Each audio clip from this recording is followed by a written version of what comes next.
hebben een dubbelsprong gewonnen met Visit Limburg. We hebben een taart gekregen van Visit Limburg en daar zat in een vogeltje verstopt. Als je een vogeltje in de vlaai had, dan had je gewonnen. Dus we hadden die abrikozenvlaai in de diepvries geduwd. Ja, de helft had het opgegeten, geen vogeltje gevonden. Ik zag ineens dan in de overige stukken die er nog waren, dan het vogeltje van Piet Stokmans erin zitten. En toen dacht ik, oh, we hebben toch gewonnen. Er zijn heel veel wolken en er is heel veel wind. Dus het is geen aangename en een onveilige situatie om jullie nu naar omhoog te sturen met de tandems.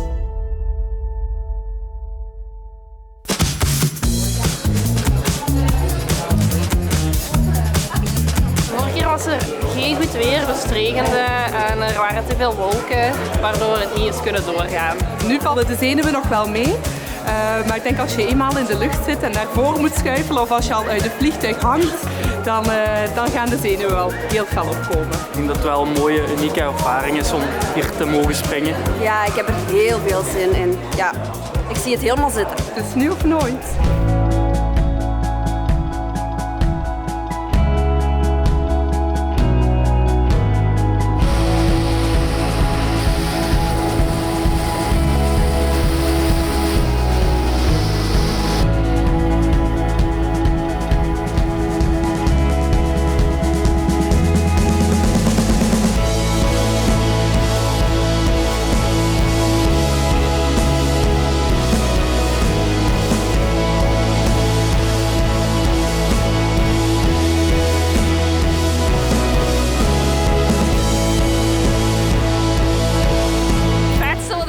Gedaan heb.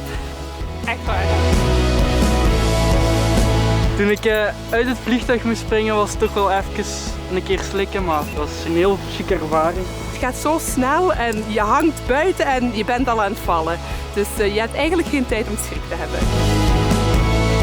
Top! Echt wel, keifijn. En dan die vrije val, oh ja. Als ik nog eens mag, dadelijk.